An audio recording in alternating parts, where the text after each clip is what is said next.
Let's get a bit of Tal magic on the board. Tal against Spassky, two absolute legends of the game. Don't forget to like, comment, share and subscribe. Let's get up to 100k.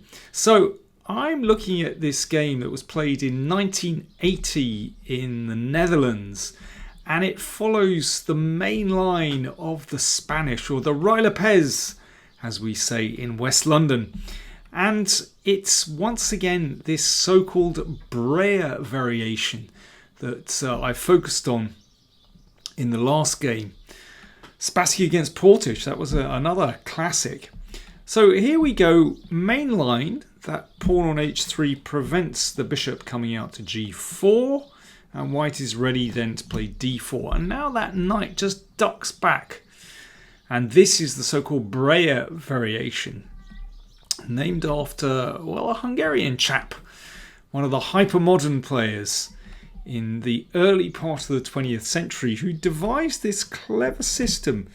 The knight just steps out of the way, allowing the bishop to hit the pawn on e4. So the bishop comes back to protect it. And because the bishop is now protecting that pawn, that knight can continue on its journey round to g3. But black is pretty solid on the king side. The bishop is going to come here, and that is a tough one to crack. And the other point of playing the knight to d7 is that now the c-pawn can advance to put some pressure on white's centre. But white closes, but then black pushes on because that knight now finds a nice square here, looking at some key squares in white's position. Bishop g5, that's a little provocative move. White would like to claim control over this diagonal, but that's what black knocks back the bishop. Now here in that previous game we looked at, Spassky against Portisch, Portisch played the knight c5, and that is a very popular move.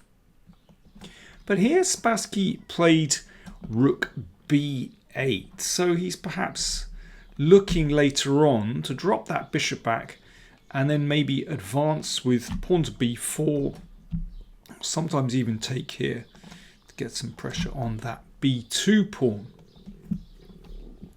Queen d2. Tal hits the pawn on h6, which advances to h5. And now knight g5 from Tal. So the knight's in a pretty good position. And of course moving that knight means that white is ready to play that pawn forward to f4. We saw this in the Spassky Portisch game. We also saw it in the Carlsen Rajabov game, which well, sort of transposed into this kind of structure. Carlsen actually put the knight back to h2. But anyway, it's all about moving that knight out of the way and getting the pawn up the board. Knight h7, exchanging off that bold knight on g5. Now, instead of playing the pawn forward straight away, Tal just nudged that rook to the side. He's not committed yet to advancing that pawn. White could go another way in this position. You could potentially move that rook over and maybe go for this advance. You could also try to operate on the a file, exchanging and play the rook to a7. This is so typical of the Spanish. You can operate on both sides of the board, but Tal wants to go for this traditional idea of advancing the f-pawn. The king nudges back to g8. You'll notice it's on the same line as that bishop, so that's prudent. Also protects the pawn. King h1, very careful. So he's just getting the king off that diagonal. So ready for f4, but doesn't want to be caught out by a check there. Bishop g7. And an exchange on b5, opening up the a file. And finally we have f4. Tal going for it on the king side. In fact, it's quite a controversial move because it does allow black to use that e5 square. Spassky exchanged. And here is a really important moment in the game, actually. That bishop protects the pawn. Excuse me, attacks the pawn. And black has to decide how to protect that pawn. And queen e7 played, but I think the obvious question is why not knight e5? Looks like a great square for the knight. Bishop g5, I think, would be the move. You want to provoke that f pawn to advance, and then you can see there's a weak square here. That knight may just hop round into d4, looking at all those points there. That's tricky. You can see that the e6 square is weakened once that pawn advances. And after bishop g5, if f6 isn't played, then queen c7, then bishop f6. That's the same idea as Carlsen played in his game against Rajabov. Exchange those bishops, get the rook to f6, and d6 is weak, and you might have chances actually to attack on the king side as well. So it's not so clear how black should meet the threat to d6. Queen e7 played by Spassky. And once again, this provocative move, bishop g5, if f6, bishop e3, and that knight will come into d4. Very nice square. So queen e5 played by Spassky. Now there's a bit of toing and froing, some repetition here, while Tal wonders what to do. Now, instead of repeating, which of course would be a draw, he goes for rook f3, which protects this knight and prepares to double on the f-file. Rook a8, and the rook swings across to f1, so threatening that pawn on f7. And once again, f6 is an option, but then bishop f4. Now watch this. This is really nice. Bishop f4 here, and then e5 breaks open the diagonal for that bishop. So often that bishop comes into play, that Spanish bishop on the king side. So if pawn takes pawn, bishop h6, this is a nice pawn sack. Bishop takes g6 threatened, and if f5, then boom! White's pieces just flood in here. That's great for white. So back to reality, back to the game. We're doubled on the f-file. Rook f8 defends that pawn, and here is where Tal went for it. Maybe Spassky imagined he was safe in this position, but no. Can you spot what Tal did next? Are you ready? Knight takes pawn, piece sack, and rook f5. Now, a lot of Tal's piece sacrifices were speculative. This is absolutely sound. First of all, where's that queen going? Well, if queen g3, then rook f3 traps the queen. That is a problem. Rook check, bishop d1. That queen has nowhere to go.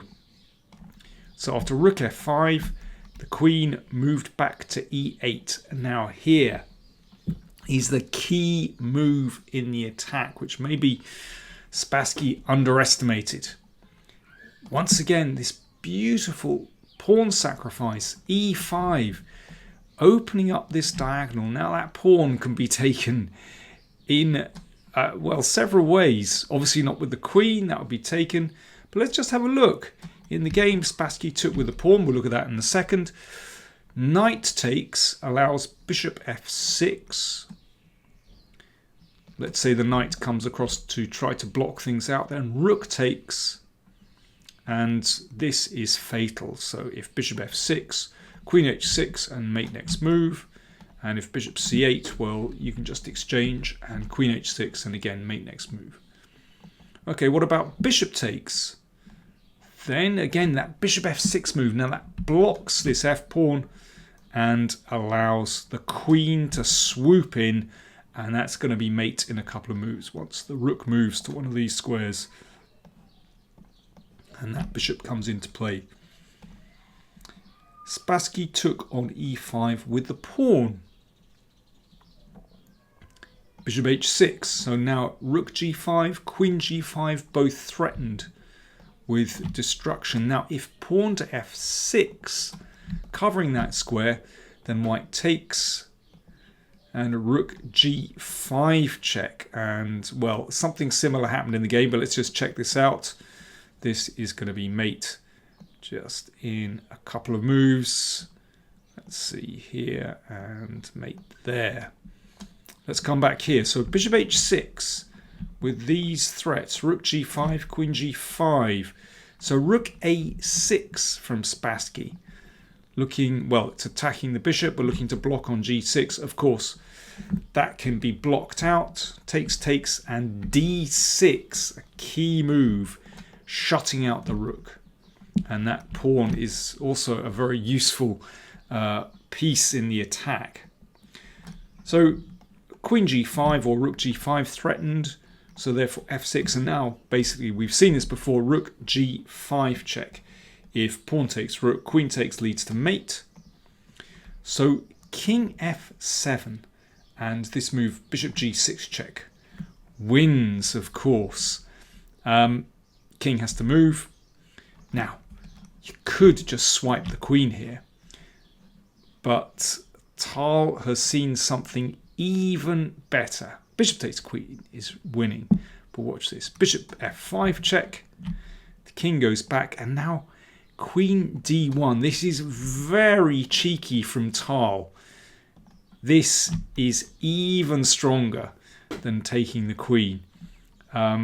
Wonderful stuff. If pawn takes, then queen h5 check is going to lead to mate very shortly. So for example here, let me see. Well, yeah, that one will do the job. I'm probably missing a mate in one, but anyway, that will do. And then we can play queen g6 mate, for example. So queen d1 just played. Rook h8 defends that. Bishop g6 check. The king steps up. And now Tal took the queen.